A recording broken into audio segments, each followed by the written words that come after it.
Alam mo na rin ba magluto ng pork estopado? Tara, luto tayo. Iprito ko muna yung saging at pagkaluto tanggalin muna sa kawali at isit aside. At isunod ko na rin yung pork liempo na hiniwa ko lang ng bite size. At isir lang din hanggang sa mag-brown at tanggalin muna din sa kawali at isit aside din. At igisa ko dyan sa disin na kawali yung bawang at sibuyas hanggang sa maglabas lang ng aroma. At ibalik ko na rin yung pork liempo. Lagyan ko ng toyo at lagyan ko na rin ng paminta at maglagay na rin ako ng pineapple juice. Lagyan ko na rin ng dahon ng laurel at suka. Takpan hanggang sa maluto lang din yung pork liempo.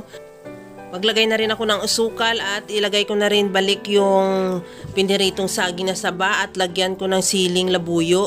Kunting halo lang at ready to serve na yan yung ating masarap na pork estopado. Mga kalasa, huwag kalimutan mag-follow and thank you for watching. Bye-bye!